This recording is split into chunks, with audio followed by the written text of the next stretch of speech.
Hello and welcome back to the Across the Pod NFL podcast for our penultimate episode where we preview the regular season NFL slate. I am, as ever, your host, Andy Davies, and this week I'm joined by a returning guest. Back with us today is Scott McCabe. Scott, how are you? How was your Christmas?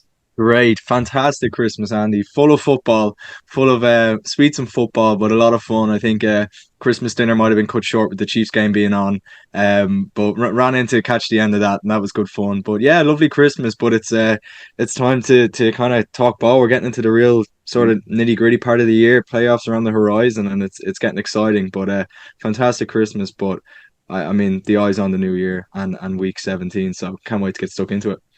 Yeah, I mean, it's that kind of year. I don't know whether you have the same issue as me of trying. I think a lot of NFL fans have this issue of trying to mix in family commitments with watching the games. I mean, we got to think better slightly because we have got earlier 6 p.m. starts. We can have the whole day, like I did, the whole day to spend with family, and then you can spend the evening and watching it. You can sort of almost get away with it. But I know with Premier League on Boxing Day, it was really hard because it was on like 12 o'clock, 1 o'clock, and when your family want to play board games and card games, it's quite hard to then go, no, we're watching Newcastle Southampton. So it's, I think it's really hard. But at the same time, I think that it was really good for me watching that with my brother, being a Raiders fan. I think it was really cool watching that with him because, I rarely get to watch NFL games with people.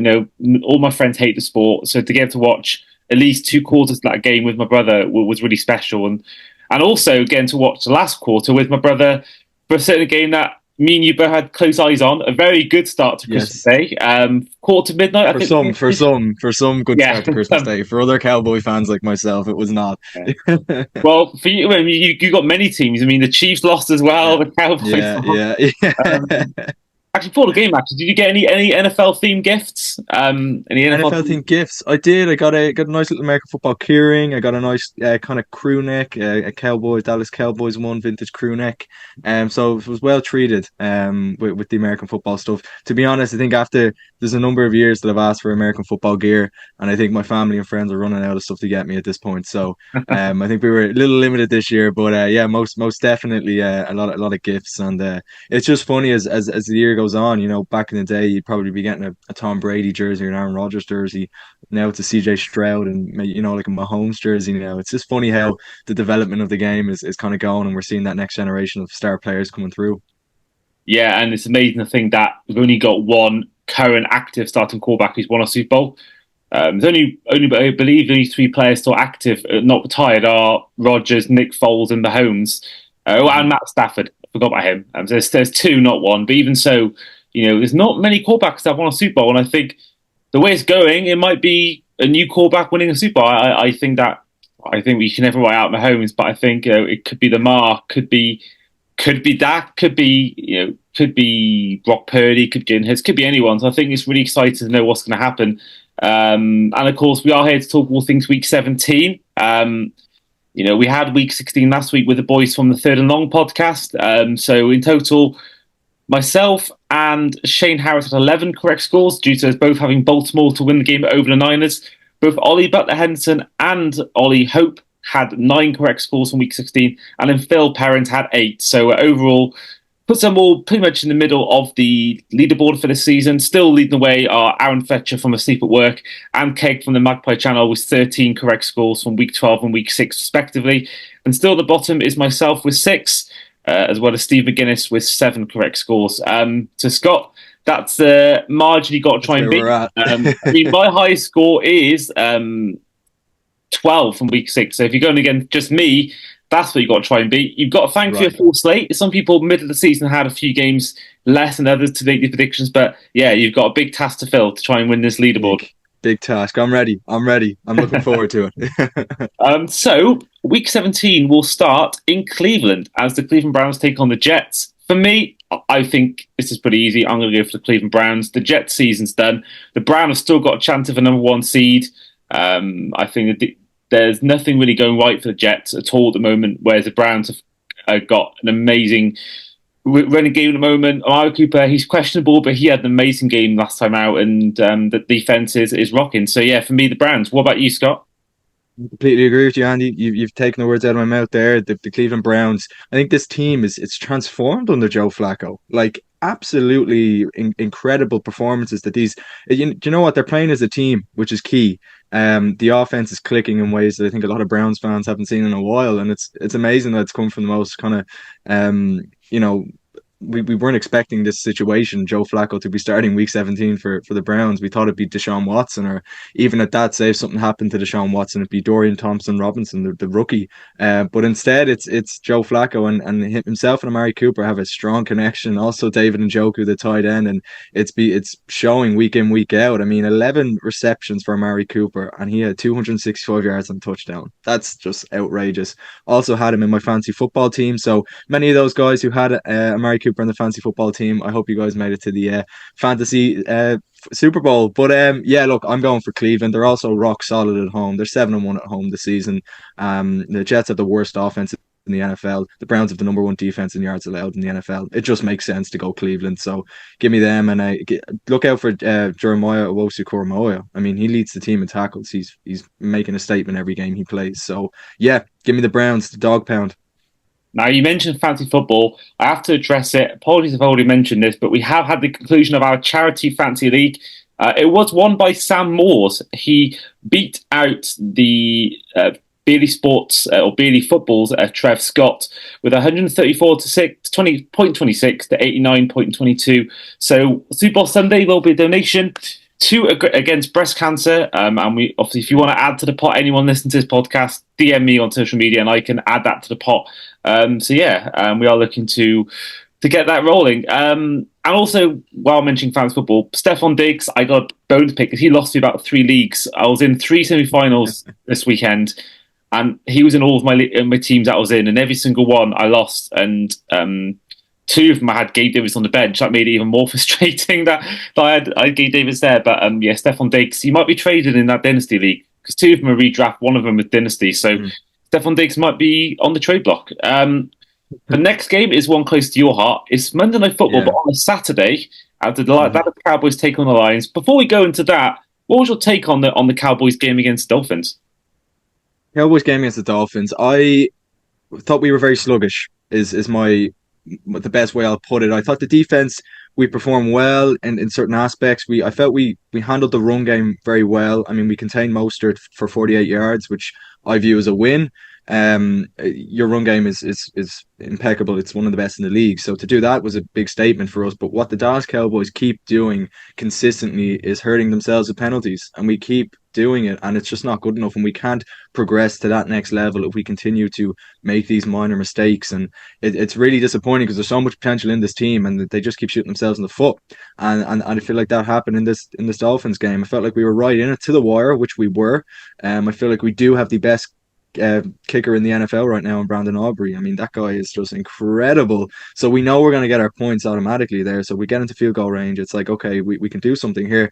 But sometimes it just seems to be like punching it in is the issue with us. I mean, you saw Tony Pollard literally inches away from getting in, and the Dolphins come up with a huge stop, and suddenly that flips the game. We try to run it in with our fullback, and he fumbles the ball, and suddenly the Dolphins get the ball back and drive up the field. And so it's errors like that. It's self-inflicted errors that keep causing the Cowboys to stumble through games. And if we don't address them sooner rather than later, I don't want to say it, but I see us struggling in the playoffs with these issues. Credit to the Dolphins; they did look strong. I can't knock them. Tua had a good game, in fairness to him, against our solid defense. But yeah, definitely was a crushing loss for us, and that's back-to-back losses for the Cowboys now. My takeaway is that we got to run the ball more. We just have to. Tony Pollard for 12 carries is just simply not good enough. He had like 30 something yards. It's simply not good enough. Dolphins run defense is good. It's not that good though. It's not the Ravens. You should be able to run the ball against it. So very disappointing. I do like to see CeeDee Lamb getting his moment, getting his, the spotlight on him, because he deserves it. He's the most talented player on our offense, and seeing him get the action that he deserves, it's great. But yeah, very disappointing overall. And I think a lot of Cowboys fans are just frustrated at this point because we know we've got the roster to do something special. We're in a great position to do something special, but we're just hurting ourselves. What do you make of Tony Pollard's season? Because he hasn't but I don't think I've used to seen more of them than I had the Cowboys. But he hasn't quite seemed as good as he was last year. And last year he was sort of almost like the RB2, sort of sometimes the RB1. And we see a lot of players. The most recent one I can think of is Juju, where they go from the second choice wide out to the number one wide out, and then they ultimately seem to struggle with that transition. And it seems to me right now, you could say differently, but it seems that Pollard hasn't quite made that transition yet to be the lead back. Whereas when he's putting more reps with Zeke last year, that's when we saw him at his best. So what have you made of his first season as the true RB1 in Dallas? You won. A little disappointing. I will say that. I think it's very easy for us as fans to kind of look at a player like, so when Ezekiel Elliott was playing last year for us, he was probably getting the kind of rough and the not the most glamorous yards, you could put it that way. He'd get your 3 yards here, and he was just a bigger back. And then Pollard would come on and he'd be an injection of pace, and you'd be like, oh my gosh, we have to get the ball to him more. And then suddenly when you're on the field constantly now, which Pollard is, and he's a smaller back. He can't, if it's a third and long. I don't, or third and one. I don't trust Pollard in the same way I would trust Zeke for that. And I think that's where we've seen Pollard come short, like we did last week against the Dolphins. It's those critical yards that I don't know if the Cowboys actually have the trust in them, and if they want to throw the fullback in, which they've started to do. And that kind of shows to me that. Are we all in on Tony Pollard? Are we trying to see what we've got? And this season, a lot of Cowboys fans have seen Rico Dowdle's name pop up, our second string running back. None of us going into the year thought he would see the carries that he has, and he's performed pretty well. But then again, he's still a smaller back. So Tony Pollard, it's the offense has struggled this season in different ways. The run game's definitely not been as impactful as I'd like it to have been. I think we are missing that bigger back presence. I think Tony Pollard has done the best with what he can. Our O-line's not great. It's not horrific though either, but I do think it's a little disappointing what we've seen from him, and just a lack of kind of explosive plays, I would say, because that's the whole reason we wanted him to get the ball, was because he was so explosive when he had it, and just kind of have lost that spark that we kind of saw in him. So we've got to give him confidence, and that's what I'm saying. We got to give him the ball more, got to feed him and make him feel that he is our guy and show that trust in him. But yeah, I've not. It's definitely won't be one for the history books anyway to go down. He's not breaking any records by Emmitt Smith anytime soon. Yeah, certainly not his usual standards, but he's got to go up against the fourth best run defense on the weekend on Saturday. You take on the Detroit Lions. Right now, if you lose this game and Eagles win against the Cardinals, which you think would happen, you will be out of contention for the NFC East. But you can still pretty much put a lock on the fifth place seed with a win. Anyway, you play the Lions 2 out of 30. They're still fighting for that number one seed. Who's winning this game for you, Cowboys or Lions?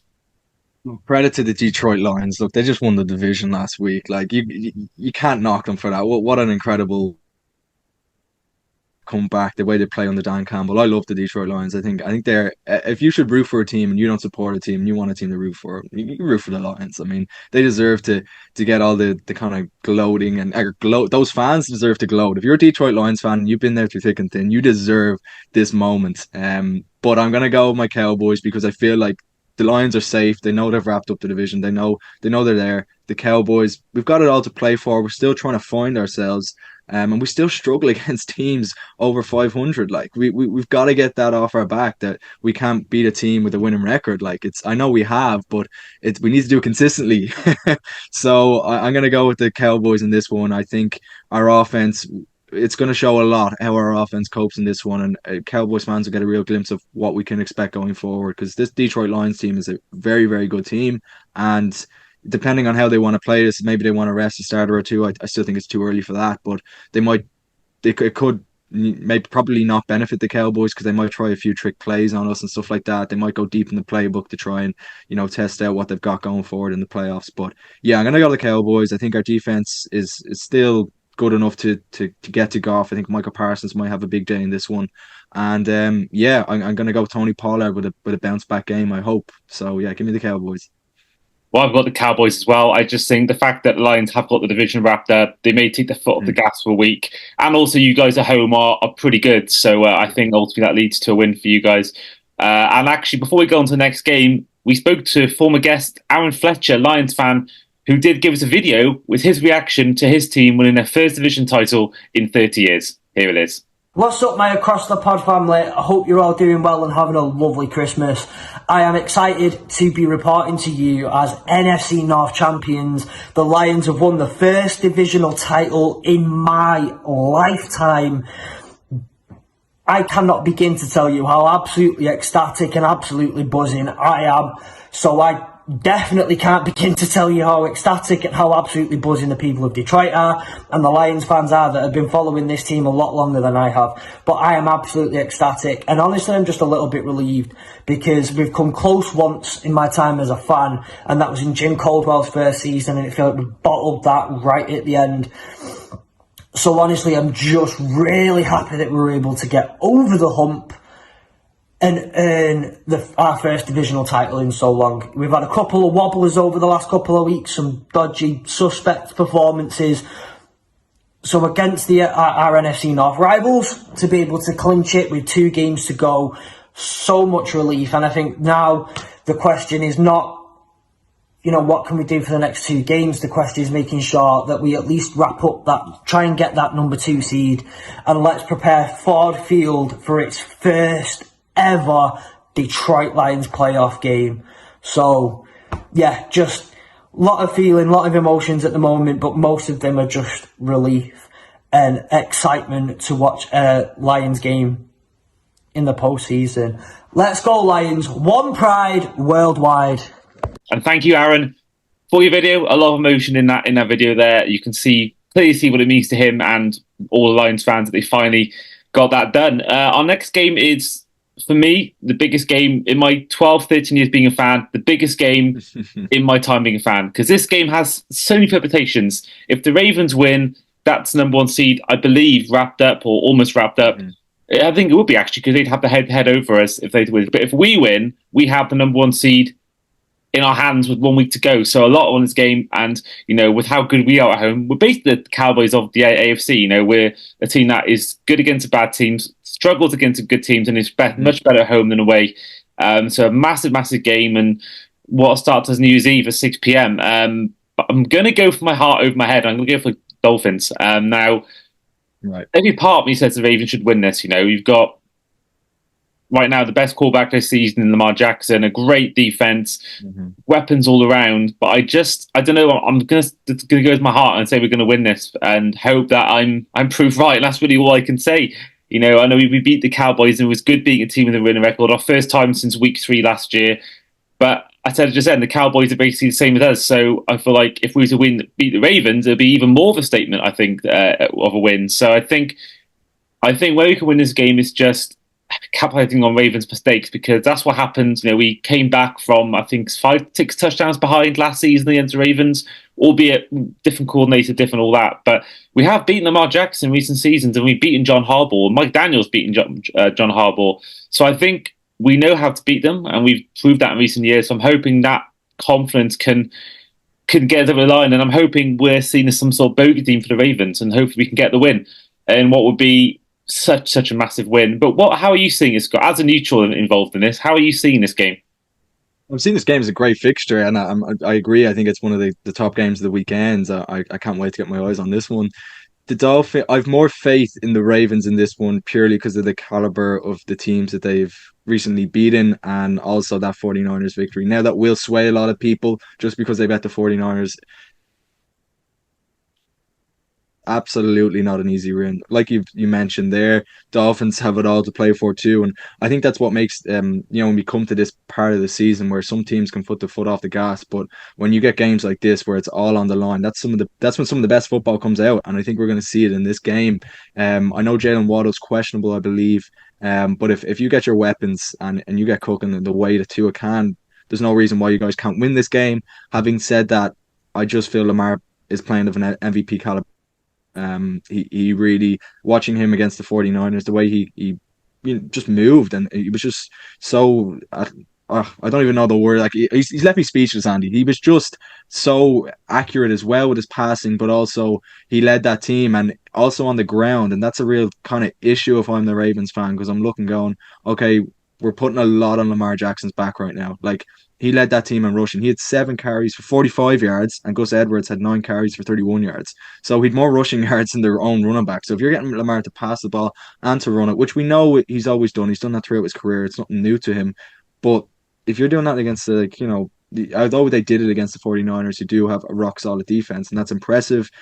The Ravens lack weapons, and we know this. And if you can lock down Zay Flowers, Lamar's a little, it gets pretty hard for him out there. He's not got too many weapons to deal with, and he's done incredibly well with what he has. He did call out Mike Florio as well during the week. I don't know if you saw that, but Mike Florio essentially said that the Ravens are going to get steamrolled by the 49ers, and Lamar wasn't too happy with that, and he said, "Don't disrespect us like that. We're playing as a team right now. We're playing well. We've got respect for our opponents. You respect us." And this team they're playing as a team, and that's what I mentioned that earlier with the Browns, but it's very important. It's not just individual pieces, and they've got great coaching as well, and I don't see a reason why this team can't really go the distance. And for that reason, I'm just going to have to go with the Ravens over the Dolphins, because I just feel like there's something about this team this season. I think it'll be a close game. If the Dolphins get out to an early start, I think they will win it, because they've got the firepower to. I don't think the Ravens have the firepower in the same way that the Dolphins do. And if the Ravens got breaks, let's say it how it was, they were lucky against the 49ers in the way that Brock Purdy played. Wasn't his finest game. There was interceptions, there was bounces. Kyle Hamilton had a great game, but they were fortunate on defense. And if they don't get that kind of fortune, or those play, like Kyle Hamilton doesn't get a pick early on, who knows? The Dolphins can run away with this one. But I do think right now Ravens are one of the best teams, if not the best team in the NFL, and that's why that they will win this one. Well, hopefully Vic Fangio's has watched a tape of the Steelers game when they gave Lamar Jackson his hardest game of the season. So hopefully that will be similar thing in Sunday's game. A few games we're going to go over quickly. So Buffalo Bills hosting the Patriots, the Bears hosting the Falcons, and the Houston Texans hosting the Tennessee Titans, as well as the Giants hosting the Rams. I've gone for wins for the Bills, Bears, Titans, and Rams. I just think that ultimately the Bills are right now playing arguably the best, if not second best football in the AFC. I think the Bears are hitting form at the right time. Probably too late to make a playoff push, but I think ultimately they're looking good for especially getting the Panthers pick from last year's trade, so they'll have number one pick regardless. I think they're in a good place. I've gone for the Titans purely because I don't think Stroud. I don't think he's even going to be playing, or if he does play somehow, I don't think he'll be himself. And then I just think the Giants, the DeVito magic has run out, and I think the Rams are playing really well. They've got extra 3 days rest on the Giants from their Thursday night game the week before against the Saints. So, yeah, I think wins for all them. But how are you seeing this 4 games, Scott? In the exact same, it's funny you said it, in the exact same order that you went, I'm going to follow you and piggyback you on that one. I was waiting for you to pick a team that maybe I wasn't going to agree with, but I agree with all your moves on that one. I think the Bills game against the Pats, it's a case of big brother versus little brother. And for so many years, the Patriots were the dominant figure in that one, but not anymore. Look, the Bills were not great against the Chargers. They looked pretty ropey at times. Chargers got out to an early lead, but they showed grit and came back, and that's what the great teams do. And they did that. And looking at the Bears, Justin Fields, they're playing some of the best football Bears fans have seen in a while. Mercedes Lewis got a touchdown the weekend for the Bears. I think he became the oldest player or oldest tight end to score a touchdown, which was great to see. And then after the game, DJ Moore came in the press conference room and he's saying, "We've got that dog in us," and they're just having fun. They're going out there and having fun. And he said, "We don't give up," and I keep going at it. And that's what they do. This Bears team it's pretty relentless, and they're good fun to watch. And Fields is playing with confidence, and he's also getting his weapons involved. Cole Kmet had over 100 receiving yards this weekend. So, give me the Bears in that one. I really like them. I think you said, what was the other 2 games you had there? You had the Rams. I like the Rams against the Giants, absolutely. Especially with Tyrod Taylor now starting. I think the Tommy DeVito era is kind of over, shall we say. I think he tried to trademark his classic Italian kind of finger punch thing they do. I don't know what it's called, but I think that's kind of over for him now. And he said, in fairness to Tommy, he said, "People love you when you're up, they don't love you when you're down." And I think he's got a good career ahead of him. He's been a character this season, but I'm not sure that Tommy DeVito magic is going to work on against this Rams defense. I think Aaron Donald might have a day. And I'm going to go for the Titans as well, because against the Texans, because they look division rivals. They know each other well, but I think the Titans will win this one purely because CJ Stroud's not playing. And the Texans have really struggled with injuries this year. Losing Tank Dell was another big blow, and really saw how important the rookie wide receiver was to this team. They were a different team without him. So when they get him back, it'll be exciting. But it looks like as we look at this game, Derrick Henry, I heard it last week, and I'm hearing rumors that it could be his last season as a Tennessee Titan. And if that's the case, I think I think he's going to want to go out on a bang, and he has always had fun against the Houston Texans. So if you've got Derrick Henry in your fantasy football team, like I do this week, we could be in for a big one. But yeah, give me the Titans. I'll take them in this one. Yeah, I mean, I was surprised that Henry didn't move before the deadline, of honest. I think there was a lot of talk of, I believe it was the Ravens and might be the Eagles or the Bills had the most chatter, and I think that him on the Ravens would have been. I think that would be almost a lock for a Super Bowl win for them. And I had the pleasure of meeting him, and everyone knows in this podcast I'm a massive fan of Henry. I think a guy like him deserves to get a chance for a ring, and I think he had that chance when he had the one seed when they got to the eighth title game. But really, he's never going to win a ring with the Texans, with the Titans even. And I think that he's a player that it's like Hopkins. He can't finish his career, and same as Julio Jones without a ring. These players have been too good for too long to not deserve a ring, and I think that if Henry was to move to a team, particularly in the NFC, that was a Super Bowl contender, I would certainly be rooting for them. And yeah, that would be just something I would love to see. Now, next two games are both AFC South teams at home, as the Colts and the Jags host the Raiders and the Panthers respectively. Going to go for the Colts to beat the Raiders. I just think that we know the Raiders beat the Chiefs, but if I'm honest, I think the Chiefs beat the Chiefs. Two back-to-back pick sixes. Aidan O'Connell had no yards or no positive yards within two quarters. It was the stat line was horrendous, but he still got a job done through their defense. But I just think the Colts will have a want to get right game. From thinking there's no big injury, I don't want Michael Pittman's status isn't. I think he's questionable, but I just think the Colts will get back, and I think the Raiders. I don't think I think they'll not have enough in this game. I think the Colts will be too strong, and I'm going to go for the first shock of this episode. I'm going to go for the Panthers to beat the Jags. I think that the Jags have not been themselves in recent weeks. It's basically the opposite of last season. They started off last season really badly, great run down the stretch, capitalizing the Titans being bad, snuck into the playoffs. I think this year it's going to be the other way around. I think they're going to lose the division to the Colts. I think the Colts are going to win the AFC South, and I think the Jags are just hitting form at a really bad time. Lawrence's injuries come at the completely wrong time, and I think the Jags will ultimately lose to a Panthers team that have got basically nothing to lose. And they got the win last week, 2 weeks ago even. They gave the Green Bay Packers a really good game, scored 30 points. So I think they may be hitting form at too late this season, but I think there could be potentially a shock win here. But how are you seeing those two games, Scott? That is really interesting that you've gone for those two teams, because I've been following you for a lot of this, but I'm going off my own path on this one. I'm going to go for the Raiders and the Jags in this for me. Raiders against the Colts. I love the way this Raiders team is playing under Antonio Pierce, and I think if he doesn't get the coaching job at the end of this one, there's something wrong. I mean, if you're a Raiders fan, you've beaten two of your biggest division rivals in back-to-back weeks, and you haven't beat them. You bet them good, especially the Chargers in particular. The Raiders team, you've got to be excited if you're a fan. I mean, they're the least penalized team in the NFL as well. I mean, Raiders fans, the Raiders were never known for that. They played, kind of dirty football. Let's say it how it was, but they're the least penalized team in the NFL. They're a different team under Antonio Pierce, and they're playing like it. And like, it doesn't even, some of the names that are getting the ball and getting play time in this, they're names you wouldn't expect. Like at the start of the season, if I had said to you Zamir White would run for 145 yards against the Chiefs to steal the game, you'd be like, who? No way. Only your diehard fans would know that far down the roster, or if they're in a 16 or 17 man league.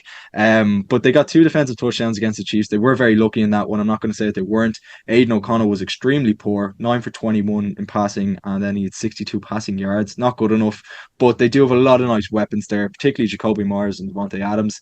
And I was not convincing with the Colts at the weekend against the Atlanta Falcons. They looked all over the place. So for that reason, I'm going to go with the Raiders because the momentum's on their side and the back-to-back wins. And I'm going to go for the Jags because they're coming off a poor loss. And the best way to rebound off that is to play a poor team and beat them well. And that's what the Cowboys seem to do sometimes. And I think that's what the Jags are going to do in this one. I think there's more talent on this Jags team. But I do agree with you. The Panthers did bring that game down to the wire against the Packers. And they ultimately probably deserve to win in that one. But in this one, again, division rivals. So give me the Jags. Okay, I have to take some sort of credit for Zamir White because I did an article for 5 Yard Rush I think it was definitely last year because that's when he got drafted, and I actually mentioned him being someone to pick up in a dynasty league late on because I think I had him like as a sixth or seventh round projected, and did nothing really for the first year, or really the first year and a half, and he's just come into his own. And been good to see that come through and him actually get his chance because from what I watched, albeit his YouTube highlights in college, I didn't actually watch him properly, but yeah. It was good to see him getting his chance. Now, two games I think really can be skimmed over because I think they're foregone conclusions. I've got the Eagles beating the Cardinals and I've got the 49ers beating the Commanders. I mean, the 49ers, after a loss against the Commanders, who've been poor in recent weeks, and then the Eagles beating the Cardinals, I think that's really also a given. I think the Eagles have got that win, got their confidence back, and I think they'll be fine for the rest of the year. So give me the Eagles and the Niners. Same for you, Scott, or are you going for any shocks there? No, completely agree with you there. Eagles and Niners is it should be, but look, there's no easy game in the NFL, but they should be, easy ones. Although the Cardinals under Kyler Murray are playing pretty decent. But no, I can't see a way that the Eagles don't beat the Cardinals and the 49ers don't beat the Commanders. So I'm very happy with those. And before we go on to our next lot of games, we have also spoken to friend of the show, Paul Hope, who gave his reaction to his team winning the NFC West. Hi there, Andy. Paul Hope, 49er Faithful UK. Merry Christmas to you and across the pod fans. NFC West champs for the second year in a row. Back to back, like I called at the start of the season. No surprise to 49ers fans. As you can imagine, Andy, things are pretty good up in Santa Clara at the moment. Not only were the UK faithful in attendance for the Buccaneers game, we are also having one hell of a ride this season. Brock at QB, CMC for MVP. It's been a great year. It's not over yet. Looking forward to seeing what happens in January, February. Please do like and subscribe to Andy's channel. What he's putting out there is amazing and it's good to be a part of it. And all that is left for me to say, Andy, is bang, bang, Niner gang. And thank you, Paul, for your video. Next game is in Tampa Bay as the Tampa Bay Buccaneers host the New Orleans Saints. Now, if I'm right in saying this, if the Falcons lose and then the Buccaneers beat the Saints, that is the division wrapped up for the third straight year for the Buccaneers. And I see no other result than a Buccaneers win. I think that they're the only team in the NFC South, or even in any South division, either South division, that is playing consistent football right now. Baker Mayfield is looking really, really good, and I think the Saints are just far too inconsistent to win this game. So I think Buccaneers at home as well. I'm going to give them the win. Yeah, look, Andy, I completely agree with you there. 4 wins in a row for the Buccaneers. Baker Mayfield's playing some of the best football we've seen from Baker in ages, and I'm so glad. I'm so glad to see it because I think a lot of people really wanted Baker to succeed, and the kind of situation that he was put in Cleveland wasn't the best. And there was a lot of people on his back, but he's really come back this season to prove that he should be a starting quarterback in the NFL. And I'm going to go with the Buccaneers in this one, especially because Mike Evans, I don't know what happens to him around this time of year, but he just turns it on and switches it on and becomes absolutely incredible. And he turns into Megatron back in the day for like the Detroit Lions. So I also think the difference this year as well with the Buccaneers is that they've really found their run game in Rashad White. We've seen the most out of him this year we've seen in a long time. So I think the Buccaneers against the Saints just have not really shown anything this year. They've been okay. Their defense is good. The Saints defense is usually always good. But the offense under Carr, I don't know. I just don't feel like this team is really playing for Derek Carr, and I think he's nearly lost the locker room. Now, look, that's not the reports. That's not what the reports are saying, and I know a lot of teammates do like him, but I don't feel like they're playing for him in the same sense. And if you're a Saints fan, you're like, we're still in contention here. We still need to be giving this everything, but the team just doesn't seem to be as up for the fight, I suppose, as the Buccaneers are. And the Buccaneers look great against the Jaguars. So yeah, I'm going to take the Bucs. You mentioned there about the run game for the Buccaneers. I mean, even looking at the defense, I mean, the Saints run game will have a tough time because looking at stats, they are the seventh best run defense in the league this year, Buccaneers. Reminiscent of their Super Bowl winning defense, but they are the worst in the league when it comes to pass defense. So I think with Chris Olave injured as well, or questionable, that's their biggest source of. I think Rashid Shaheed will be their main guy now, maybe even A.T. Perry, but I think that's some encouragement because their biggest strength is run defense, and the biggest strength for the Saints on offense is Kamara. So I think they should give Kamara a tough game. So I think that's another reason why Buccaneers to win. Now, next up is in Seattle as the Seahawks host the Steelers. I'm good for the Seahawks. I just think that the Steelers, they got the win last week, but I think they've been a lot recently quite disappointing. And I think Mason Rudolph had a good game against the Bengals, but we see a lot of time these backup quarterbacks or even third choice quarterbacks come in. They're amazing in the first week, and then give it 2 or 3 weeks, they just go back to their old selves and they show everyone why they are backup or third choice. I think Mason Rudolph will struggle against the Seahawks team, and I think that Drew Lock might be playing as well. I don't know whether Gino's back for this game, but either way, I just think it might be down to a defense against defense sort of game, and I think ultimately I trust Seattle's defense probably more than the Steelers defense. So yeah, going to give the Seahawks the win. Yeah, no, it's interesting you mentioned kind of talking about Mason Rudolph in particular there, and how when it comes down to it, like a lot of these backup quarterbacks, when they're thrown in there, a lot of teams don't have a lot of tape on them, so it makes it a lot easier for some of them. And I'm not saying it's easy; it's never easy being a starting quarterback in the NFL, but and if you're a mobile quarterback, or you might have a certain target that you like, the teams don't necessarily know that, so you can expose them, and that's exactly what the Steelers did against the Cincinnati Bengals. But I'm going to go for the Steelers because they're a new look team under Mason Rudolph, and I don't know if it's just the season that's in it with Rudolph and it being Christmas and whatever, but that Steelers team looked really good, and in particular George Pickens, he really silenced the haters. He got a lot of talk and a lot of stick all week about his lack of kind of blocking, and there was footage of him against the Colts not really bothering to block in front of Jaylen Warren, and he said, well, I don't want to get injured and stuff like this. And yeah, he did get a lot of stick for it, but he silenced the haters with 195 yards and 2 touchdowns. That's the way to do it. Don't talk, just let your actions do the talking. And Najee Harris also had a big game, 78 yards for a touchdown. So this Steelers team, finally with Matt Canada not in the building, they're actually doing something on offense, and that's really quite something to see. And I think Steelers fans will be relieved with that. So I'm going to go for the Steelers in this one. I'm not dissing the Seahawks. I think they are a really good team, and they've beaten the Eagles 2 weeks ago. Let's not forget that. No one saw that coming. Jackson Smith and Jigba has played well for them. So I like the Steelers more. I know you mentioned there you might trust the Seattle defense. I do think it is a good defense, but the Steelers are a top 3 team in turnovers, and they also have TJ Watt, who is the star power on that team. He leads the NFL in sacks with 17. So I'm going to go for the Steelers because I want to know what the Steelers have under Mason Rudolph, and he's trying to cement himself as the guy. You want to do that by the tail end of the season. You go out and win these games and prove to Cleveland, or not to Cleveland, prove to the Steelers that you're their guy. So, yeah, I'm going to go with the Steelers in this one. I think it'll be a close one. Doesn't surprise me if the Seahawks will blow them out down the line if the Steelers get off to a slow start, but I still like the Steelers to do it. I think if it's a close game and it's fourth quarter and it's one score in it, I'm going to trust the Steelers in it. So, yeah, I'll take the Mason Rudolph-led Steelers. Wow, next game is going to be one that has a different outlook to maybe a few weeks ago. Now, you just said when the schedule came out, the next 2 games actually have the same sort of thing, but this game particularly, you'd have gone to the season going, all right, look, week 17, you've got potentially a game to make the playoffs. Russell Wilson against Justin Herbert. It's now going to be Easton Stick against Jarrett Stidham. Obviously, everyone saw the news this week about Russell Wilson being benched. And the Chargers, obviously, they've had a few weeks now without Herbert, so it's interesting in that sense. That's been for me my story of the season is the backups and how many quarterbacks have been injured.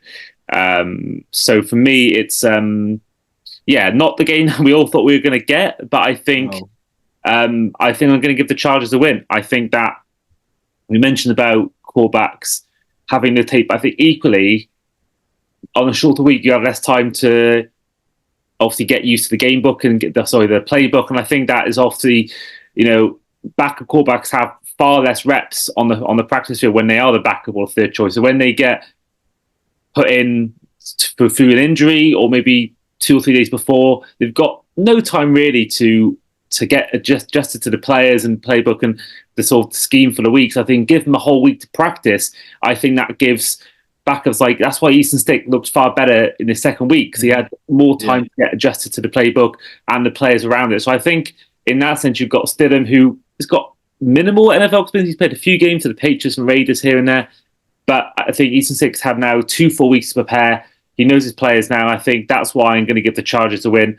And I think that I was shocked that they benched Russell Wilson because there is still a chance they make the playoffs, albeit a small chance. But I do think that this maybe shows Sean Payton's feelings on Russell Wilson. Maybe, obviously, he's not the guy who traded him in the first place. He may feel it's time to move on. We don't know. But I'm going to give the Chargers the win. I just think that ultimately, I think for that reason alone, the fact that Eastern Stakers have more time to prepare for this game, going to give them the win. But what's your take, Scott? My take is a little different to your take, Andy. I'm going to go with the Broncos. They bet the Chargers 3 weeks ago quite convincingly, 24-7. And I think with all the drama that we've seen this week, in particular, just with the Russell Wilson stuff that's only recently emerged, and I don't think a lot of us kind of saw that coming. It's quite a bizarre thing to do. I know there's money involved, and they're trying to save money where they can. And essentially, from what I can see, Russ is probably moved on himself. He's probably knows that his time in Denver is coming to an end, and it's quite sad because we really thought this was, I think Broncos fans in particular thought that the Russell Wilson trade was going to transform this franchise and bring another Super Bowl back to Broncos country. But yeah, unfortunately, Broncos country is not riding. It's doing quite the opposite. And in fairness to them, though, I do think that I don't think Sean Payton would put his team in a position that would really jeopardize them that badly that they miss out on the playoff. I think there's got to be faith in Jarrett Stidham in this one because it is a big game. Like you said, it's a slim chance that they make the playoffs, but there is still a chance. And I don't see him, for himself and also for the team, I don't see it. It doesn't reflect well if he puts in a starter who he knows isn't going to perform to the capability of Russell Wilson. So I think he's obviously seen stuff in camp from Jarrett Stidham, probably gone, okay, let's see what this guy has, and has put his faith in him, which is a really interesting thing to do come such a crucial time of the season. But I haven't seen enough as well from the Chargers to make me feel that they can win this one. Yes, they did bring it to the wire against the Buffalo Bills, but sometimes the Bills just look all over the place.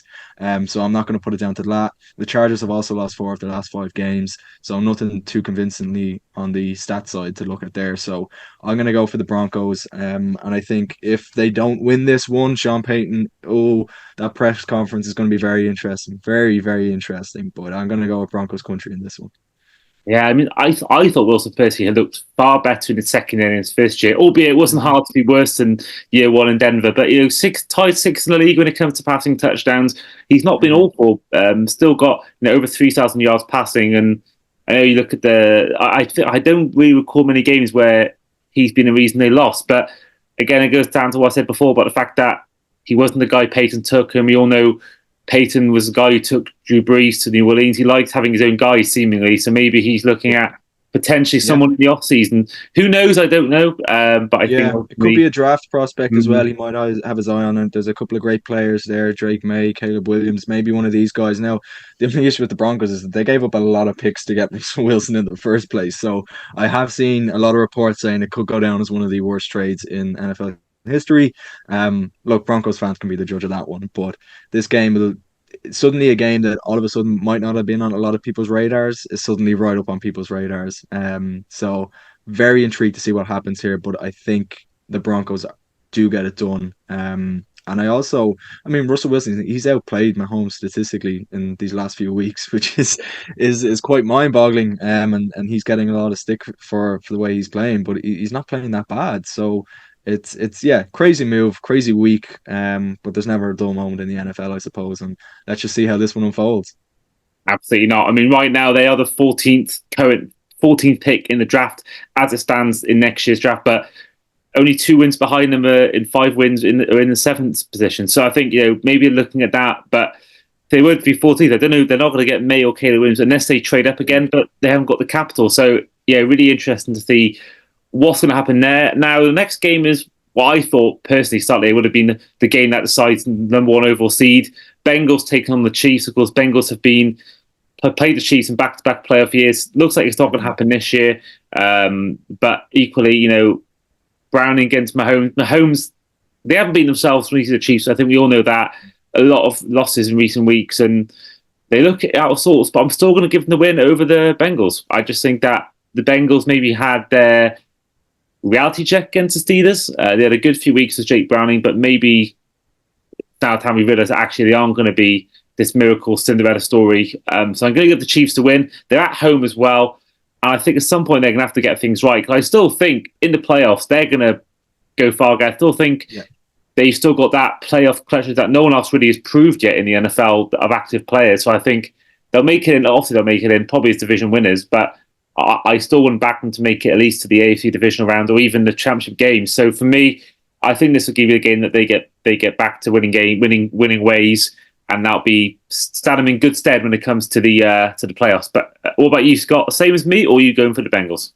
I'm going as the same with you. With this Chiefs team, it's like they've all just put their phones on flight mode and they've logged off nearly, but they're not at their final destination yet. They haven't wrapped up the division just yet. But the issue was with that Raiders game, I feel like they thought it was going to be a walk in the park, and yeah, we'll win on Christmas Day. It'll be the fairy tale kind of story.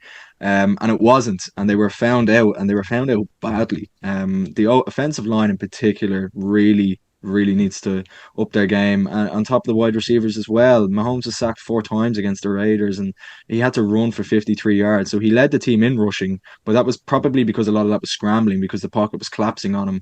And Isaiah Pacheco only ran for 26 yards, Andy. 26 yards. You're not going to win games your running back is running for 26 yards. You can't keep putting it all on Mahomes' shoulders because he's not got the weapons around him to do it. And the Chiefs defense, you can't blame them. They are a good defense. They're ranked the second in the NFL in yards allowed. So you can't pin it on them. Blame has to go on the offense, and there's something not right there. You see Mahomes throwing his helmet. You see Andy Reid or sorry, Travis Kelce throwing his helmet and having a word with Andy Reid, and there's a lot of potential with this team. And they have the stars, and I feel like they're just trying to probably put it all on, oh, we'll be okay. Mahomes will do something, or Kelsey will make a play. Well, lads, they need the help to do it. And you look back in the day, even last year, it was Juju Smith-Schuster. You had someone kind of reliable in there for the Chiefs, and they don't this year. Yes, they found a new wide receiver one in Rashee Rice, and it's great to see the rookie performing so well. But they've been really, really sloppy and just not good enough. But every team has a down game, and for the Chiefs, I suppose it's a couple of down games where they've not looked right. But this is a good opportunity to get it right against the Bengals, who got exposed, and I don't think there's any other word for it. They got absolutely exposed against the Pittsburgh Steelers, and I think Mahomes has got to look at that and go, okay, well, if that offense is struggling and they're able to make it work against the Bengals, well, our offense is struggling and we can make it work against the Bengals. So give me the Chiefs in this one. This is a get right game for them, and I think they will handle business quite comfortably. Yeah, at what point do we start to play Mahomes for the form? Because the receiver thing, it's fair enough, and that's an obvious take. When I think defensive line as well, is a massive concern. I think there was definitely a downgrade from last year since before. I think last year the offensive line was much better, but I think you look at those 2 pick sixes against Raiders, and you got to blame on him because he wasn't, from memory, he wasn't pressurized too much by this Raiders defensive line, and I think there were some really poor throws. So I think, and obviously everyone points to this Taylor Swift thing, and they are 3-5 since the whole thing blew up. So I think at some point you've got to blame Mahomes. I mean, he's had an amazing first 5 years. I mean, to not even have a game on the road yet in the playoffs, 5 straight years. Exactly. Every year he's made the AFC Championship game as a starter, all of them at home. Obviously an amazing start to the year, but even Tom Brady had years where he didn't make the championship game. Even he had down years. So for me, I still think they can make it to the AFC title game, but I wouldn't be shocked if they get knocked out first round to the Bills. In fact, the way it's going right now, they're playing the Bills in the wild card round, and it wouldn't shock me if the Bills go to Arrowhead. They did it a few weeks ago. It wouldn't shock me if they beat them. So yeah, I think everyone's due a down year, but I think if they were to have a down year and say losing the wild card round, I wouldn't be shocked if they go out and get someone in the offseason. Devontae Adams, I can think top of my head. I mean, someone who probably wants to leave the Raiders, and I think, I think next season if they can get a receiver like Devontae Adams or get another one in the draft, I think they should be a team that everyone should fear, because if Mahomes get a top receiver again to go along with Rice, especially with Kelsey showing some signs of decline, I think this is the team that is going to ultimately, be a threat. But I think also this year we're seeing what everyone thought was going to happen last year. Then without Tyreek Hill, but either way, I think they'll be fine. But you just don't know. And I think that if the Broncos had beaten the Patriots last week, then they could be looking at potentially still playing Russell Wilson and still potentially winning that division. But I think now that loss means that it's probably going to be a Chiefs win again. Now the final game is in Minnesota as the Packers take on the Vikings in an old school NFC North rivalry. I'm going for the Packers. For me, the Vikings look done. I think that you look at this team and, to go 1-4 with Kirk Cousins, which everyone has forgotten that. They still didn't lose games without him. Then they won all 5 games in a row with Josh Dobbs without Justin Jefferson. He's come in and they've lost games again. So it's really weird season for them. And I think ultimately, the Josh Dobbs experiment failed. Nick Mullins hasn't looked good at all. And I think they're a team that probably now, albeit small chance to make the playoffs, I think they're probably a team that knows that they got no chance of making the playoffs, or even if they do, they won't win a single game. And I think if they made the playoffs, it would be like the Giants last year in the Eagles game in the division round. I think they'll just go in, they'll play probably the Lions or Eagles, they'll probably get thrashed by 30 points. I think, yes, I think they know their fate's up, but I think the Packers, on the other hand, I think they're a team fighting for that playoff spot. They got the win just about against the Panthers last week, and I think they've got a really good young team there. I love Jaron Reed. You've got Romeo Dobbs, Christian Watson, run game. Aaron Jones is still doing well. They've got Tucker Kraft and Musgrave, a couple of good young tight ends. And yeah, I think this team, since the next season, is a team to really look out for, or even the next 2 years, because I think they've got a young quarterback, Lev, who's improved every single week. So I'm going to give them the win and keep their playoff hopes alive. Yeah, I copy that. I agree with your statements there, and do you know what it's become, Andy? When we get to this point of the season, it really becomes a game of which team can stay healthy and which team can keep their key players. Crushing loss for the Minnesota Vikings at the weekend. They're losing TJ Hawkinson to an ACL tear. It's just they can't seem to get all their weapons on the same field at the same time. When Hawkinson's on the field, Justin Jefferson's off. When Jefferson's back, Hawkinson's off. And then you just seem to have constant injuries, and it's just really difficult because there's a lot of potential in this Minnesota Vikings team. They really have a great team. Even coming into this year, we all looked at them and went, they're one to watch. And we've just not really seen it to a good enough standard from them. And yeah, they've had these injuries, but Joshua Dobbs, and like you said, we had all these kind of, look, they're fun storylines, but at the end of the day, it had to come to an end at some point, and it wasn't the most glamorous of endings, shall we say. But Nick Mullins hasn't looked great. Look, they put it up to the Detroit Lions, and that was a game the Lions needed to win and were all in for, so it wasn't a nothing game. They did look good. I mean, great return for Justin Jefferson. 6 receptions. That's hard to say. 6 receptions for 141 yards, but he still looked very good, and it's no issue to him coming back. He's the same player he was before the, which is great to see for us as fans. But the Green Bay Packers, they tore through the Carolina Panthers, shall I say? They absolutely. I don't know if it's because we're coming near the end of the podcast, Andy. But they ripped through them in the run game. AJ Dillon, Aaron Jones. When those two guys are on the same on the field at the same time, or can do something special together. But it's that 1-2 punch, and that's so key. And that's what I think when we mentioned earlier about Tony Pollard. That's what the Cowboys lack, is that 1-2 punch. We don't have it, but the Packers do, and they're really finding their rhythm. But then in the passing game, the likes of a Jaden Reed, it doesn't matter who. Some of these guys that start the season, like a Romeo Dobbs, like they've really come into it. Christian Watson, he has struggled with the injuries. He should be a wide receiver 1 for this Packers team. He's got the potential to do it. If he can stay healthy, he can be the guy. I think Jordan Love just needs that kind of security blanket. He needs his Kelsey, or he needs his Devontae Adams type of player where he feels comfortable going to. I don't know if he's found it just yet, but this Packers team is very good, and there's a lot of exciting things on the horizon for them. I don't think they're there quite yet. I think if they get into the playoffs, they're probably a first. I like them over in this game over the Vikings. The Vikings couldn't run the ball. They ran for Ty Chandler had 8 carries for 17 yards. So you're not going to do too much with that stat line. So yeah, I'm going to go for the Packers. Go Pack, go on this one. I think they get the job done. Do you know what I'm going to say is, and I feel bad because I really like the guy, but I'm so glad now I'm not watching the Vikings. I haven't got to constantly hear about Josh Dobbs doing aeronautical engineering. I feel like it's the same thing with, it's like the whole Taylor Swift thing. It's like, yeah, we get it. We get it. He did that as a degree, but it's just, it became so annoying towards the end that I was constantly have to hear about it. But yeah, sad to see, because I don't mind the Vikings, but ultimately, yeah, I think their season is done. Now, before we do go, a couple of things. Firstly, Scott, who was your MVP vote going to? If you were one of the panel, who would you vote for?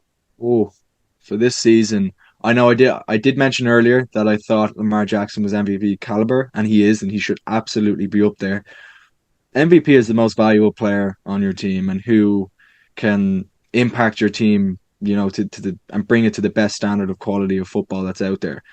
in my opinion, there is no better player right now than Christian McCaffrey. He deserves the MVP in my opinion. I know it always goes to a quarterback, or it usually always goes to a quarterback, and we've seen Derrick Henry over the years have great seasons, and we think, oh, maybe he'll get it this time. But do you know what McCaffrey has over Derrick Henry? It's his pass catching ability. You can use him anywhere on the field, and he always his yards after catch are just outrageous. But he's just electrifying to watch, and I feel like a lot of times that word is overused, and people say, oh, whether the atmosphere is electric or he's electric to watch. But he really is. He's the definition of that word because he's been unstoppable this season. I mean, even against the Ravens defense, he still managed to have a monster game against the best rushing defense or one of the best rushing defenses in the league. So McCaffrey has got to be up there. I think you take him out of that 49ers team, they're a shell of themselves. I don't think a lot of teams would fear them the way that they feared them with Christian McCaffrey. And to me, that screams of an MVP. So he is my MVP for this season. Will it go to a running back? I suppose that remains to be seen. I think it should. I think that if any year it's going to go to a running back, this should be the year because nobody, barring Lamar, I suppose, has looked like they've been up there to his standard. But yeah, so I'm going to go with CMC. I think he deserves the crown. I mean, he was my pick the whole year until Tyreek Hill didn't play against Titans and how bad we looked without him. And I think that for a guy that can still break the record, I just think that it's a thing for me where Tyreek Hill, he is certainly our MVP, and I think he is. There's no one I think more crucial to their team than Tyreek Hill to us.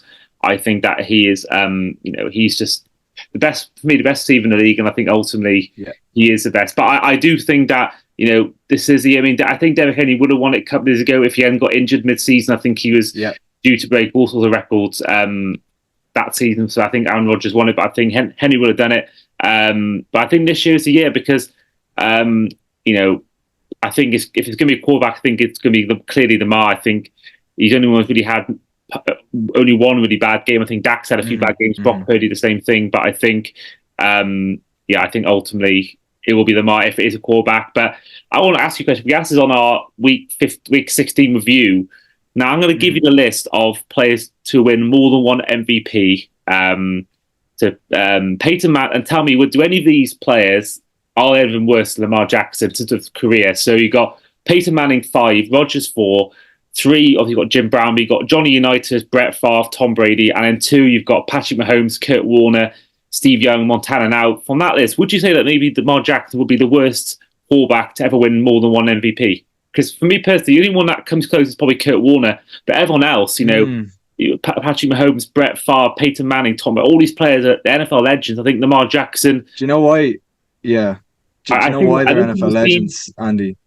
Go on. It's because they've got a ring. They've got a Super Bowl. A lot of those guys on that list have got a Super Bowl ring to their name. If Lamar wants to, he might win the MVP. If he wants to go on that list and stand out on that list and not look like, look, if he wins it, he deserves to be there. You can't knock him for that. But he won't have as much to show for it, I suppose, as a Mahomes. Mahomes is sitting there, yeah, I've got my MVPs, but I've also got 2 Super Bowl rings. Lamar doesn't. If Lamar wins the MVP and wins the Super Bowl, well, then we're looking at something serious, I'd say that's the biggest difference and why he potentially, to answer your point there, I'd say if he is on that list, he deserves to be there, but he's probably not one of the top names on that list. However, to cement yourself with one of the greats, you got to win a ring to be up there. And well, that's my take on it anyway. Look, there's thousands of players who have been sensational for the game. I mentioned Megatron earlier. He never won a ring, still in the Hall of Fame. But when you get that ring, especially as a quarterback in particular, though, it just elevates you to another level. And I think for Lamar to get to that level, he's got to get a ring. And this is a year where, I don't know about yourself, Andy, but I've watched this year. Very, very hard to call.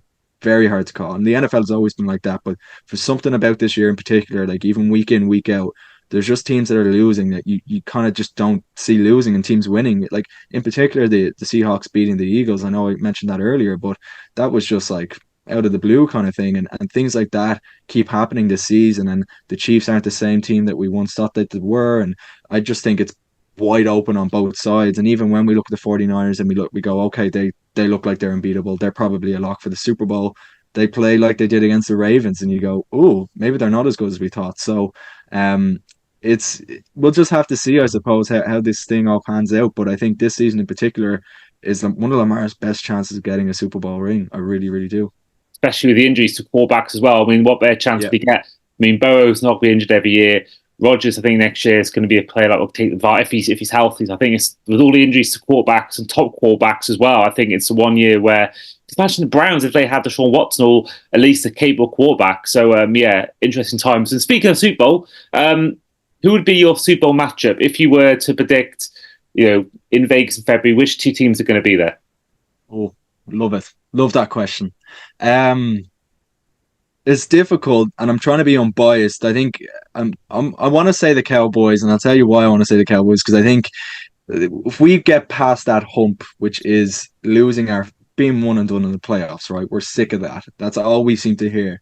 If we can get over that, I really think this team could make a deep run. And we love the media, we love the attention, we love everything that surrounds it. And I think if there's a chance of us to actually win our first game of the playoffs, I see us making a deep run, and we want revenge so badly from what the 49ers did to us last year in the playoffs, so badly.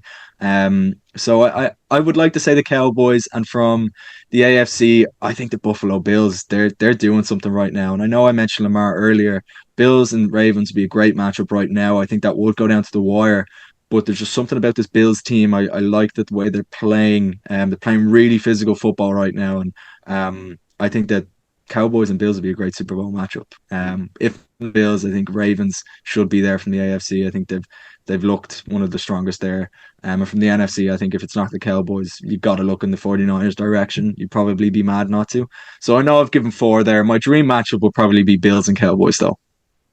Yeah, I mean, it's the way it's going. I mean, in the AFC, I mean, as it stands, the Bills have to play the Chiefs. But then I said before, I think the Bills will beat the Chiefs potentially. And then you look at that, they'll probably play the Ravens in that divisional round. So that could be a hell of a game. And then if that goes our way, we could be playing either the Jags or the Browns in the wildcard round, in the divisional round, which would be a better chance you got there of making the AFC title game. But yeah, interesting stuff there. And hopefully,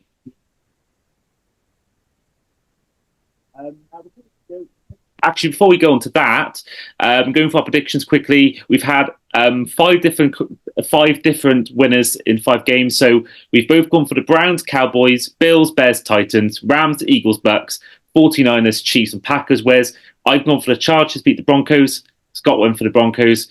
He went for the Steelers to beat the Seahawks. I went for the Seahawks. I went for the Panthers to beat the Jags. Scott went for the Jags. I went for the Colts to beat the Raiders. Scott went for the Raiders.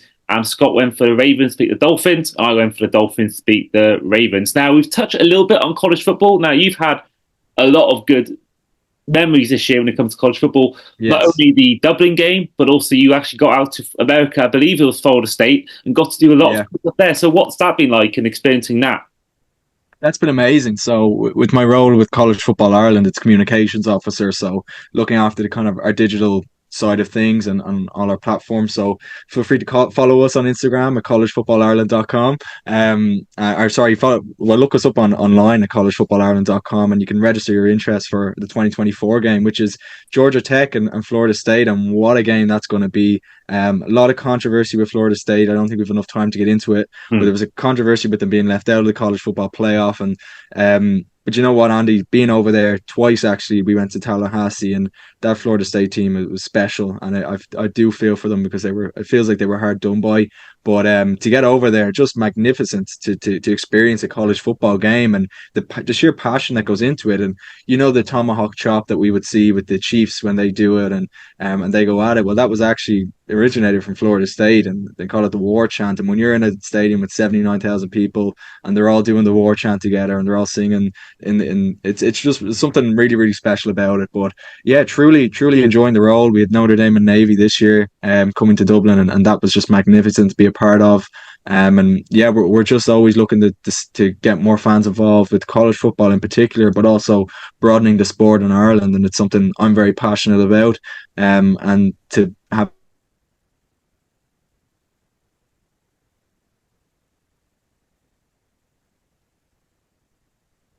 fan of the Premier League and you're learning the Bundesliga. Like, it's a different landscape altogether. It might be the same sport, but it is different.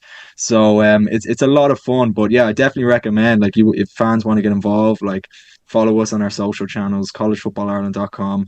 No, I keep saying .com. I'm so used to saying that for the website, but College Football Ireland. And yeah, just check us out. And it's something we'd love to have fans over for the game in Dublin, because it's a really unique experience. It's our motto, our hashtag is much more than a game, because we do several events around the game. It's not just focus on the game. I mean, last year we had over 52 events. We pep rallies. We had it all.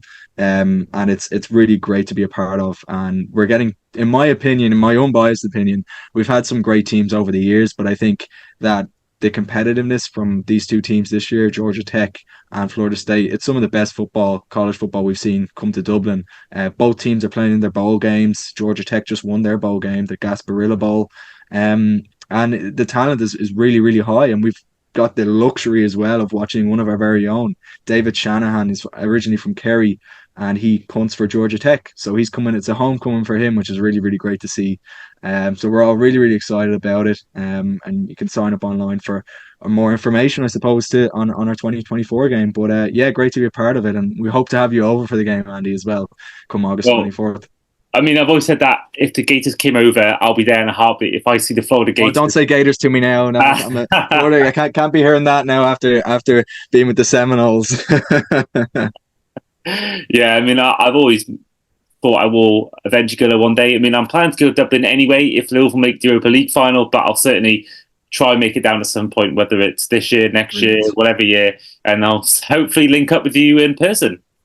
Absolutely, would love nothing more than that, and we can talk about our picks here and see who was right and who was wrong with our NFL week 16, 17 picks. Exactly. But yeah, it'd be great to have you over. Fantastic. I look forward to it. But in the meantime, this has been the Across the Pod NFL podcast. I have been, as ever, your host, Andy Davies. This has been Scott McCabe, and we will see you guys for next week and the final week of the NFL season.